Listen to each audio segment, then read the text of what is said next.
এই পেহেলগাম অ্যাটাকের পরে নানান রাজ্যে যারা দেশ বিরোধী কার্যকলাপ করে তাদেরকে পাকড়াও করেছে, তাদেরকে ধরেছে, তাদেরকে থ্রেট করা হয়েছে। কিন্তু ব্যতিক্রমী শুধু আমাদের এই পশ্চিমবঙ্গ। আমাদের এই পশ্চিমবঙ্গে এখনো নানান জায়গা থেকে এই যে মোদী সরকারের বিরুদ্ধে বা দেশের বিরুদ্ধে হয়ে কথা বলছে, মোদী সরকারের বিরুদ্ধে করুক, তাতে অসুবিধা নেই, কিন্তু দেশের বিরুদ্ধে হয়ে কথা বলছে।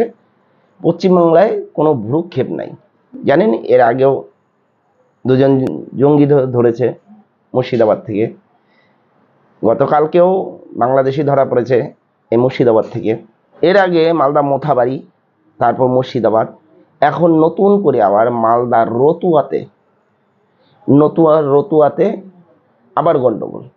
যেখানে ওরা সংখ্যাগরিষ্ঠ বেশি সেখানে গিয়ে এরকম ঘটনাটা ঘটে। পশ্চিমবঙ্গে এই যে পশ্চিমবঙ্গ সরকার এই দুধের গাইদের জন্য শুধুমাত্র সাবসিডি, দুধের গাইদের জন্য সাবসিডি, তাছাড়া আর কারোর জন্য এই সাবসিডিটা নেই। তাই এদের কিচ্ছু করতে পারে না। দেখে নেন রতুয়াতে কি ঘটেছে।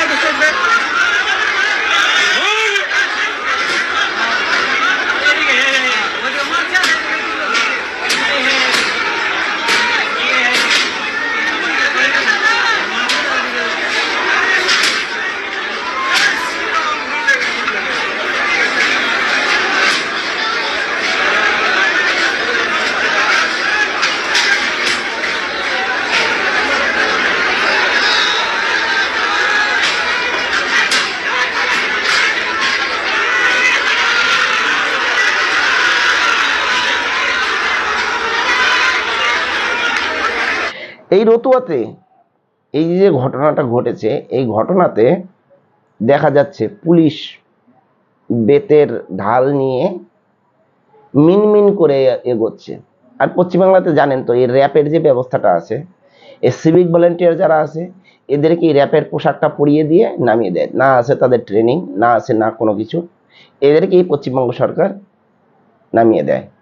তাছাড়া এই যে পুলিশ প্রশাসন, এই যে ঘটনাটা ঘটতেছে, সে যে কারণেই হোক, পুলিশ প্রশাসন যেহেতু সেখানে আছে তার একটা বিকল্প স্টেপ নেয়নি। রাত্রেবেলা ঘটেছে, বিকল্প একটা স্টেপ নেয়নি, কারণ তারা আমার ঘরের লোক, দুধের গাই। এই জন্য এই সরকার কিচ্ছু করছে না। এই দুধের গাইদের শুধুমাত্র ছাড় দেওয়া আছে। এটা যদি কোনো হিন্দুরা করত বা কোনো বিজেপি কর্মীকর্তারা করতো তাহলে তাদের কিন্তু রক্ষে ছিল না।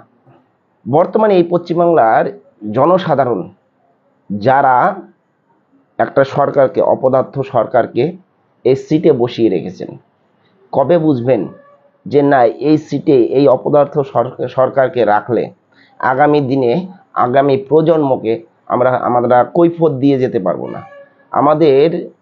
আমরা যে আমাদের আগামী প্রজন্মকে দু চারটে কথা বলে যে আমরা কৈফিয়ত দিব বা গল্প শোনাবো বা কোনো কিছু করব, সেটা আমরা করতে পারবো না।